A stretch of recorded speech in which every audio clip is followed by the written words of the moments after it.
Mountains. Here's a look at 3 popular mountain sports and some serious environmental problems facing mountains and the people who live on them. Snowboarding. Thankfully, the winter stick and the snurfer never caught on as names for the snowboard, or this sport might not have attracted such a cult following. Initially looked down upon by skiers and ski resorts, snowboarding has rapidly increased in popularity and is starting to replace skiing as the top alpine sport. Snowboarding debuted at the 1998 Nagano Olympics, but despite selling out to the mainstream, the sport retains the spirit of alternative culture. solsnowboarding.com. Base jumping. Extreme with a capital X, base jumpers don't necessarily limit themselves to jumping off mountains. These thrill seekers will jump off just about anything. The name is an acronym for Building Antennae Span Earth and refers to the fixed objects from which jumps are usually made. In search of the ultimate adrenaline rush, a base jumper will throw himself off a structure or cliff face, hurtle downwards at speeds of up to 60 miles per hour, and open a small parachute at the last possible moment. Famous jump sites include the Eiffel Tower, the London Eye, and the statue of Jesus Christ in Rio de Janeiro. Base jumping.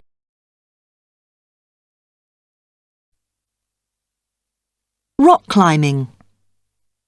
There are many climbing techniques, but solo is seen as the purest form. Here, the climber has no ropes or safety equipment and is free to move as he or she pleases up the face of the mountain. It's the most exciting method, but obviously the most dangerous, and only for highly experienced climbers. For the truly adventurous, ice climbing adds an extra level of excitement and an extra level of risk. The Alps, Himalayas and Rockies are the mountain ranges of choice for serious climbers. rockclimbing.com. International Year of Mountains. It's perhaps not common knowledge, but 2002 was in fact the International Year of Mountains, and time to take a short rest from climbing up, snowboarding down, and parachuting off these majestic natural wonders to consider some of the very serious problems faced by mountains and mountain people. Problems. A meeting organised by the United Nations University in Tokyo identified 3 main areas that need to be addressed to ensure the future safety of the world's mountains.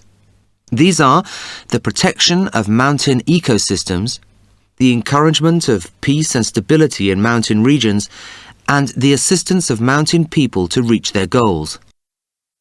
Ecosystems. From the bustling cities of India to the farmlands of California, more than half the world's population is dependent on mountains for their fresh water supply. Global warming, deforestation, mining and heavy farming seriously damage fragile mountain ecosystems and put vital fresh water sources. Peace and stability. Mountain regions host a large proportion of the world's wars, from Afghanistan to the Balkans and the Andes to many parts of Africa. Territorial and drug-related conflicts have devastating effects on the local environment and the lives of the local people. Fighting makes essential tasks such as farming impossible. Landmines make large areas of potential farming ground unusable. Also, schools, roads, bridges and other important infrastructure is left in ruins. Mountain people. Mountain people are among the poorest, least represented groups on the earth. They face many hardships and each day can be a test of survival.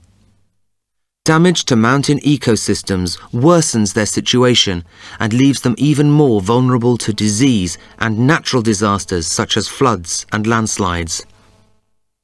It's been recommended that forest revenue should be reinvested in mountain communities, and the people living there should be given a stronger political voice. Their fate is in many ways directly connected with that of people living at sea level. As this year's slogan says, we are all mountain people.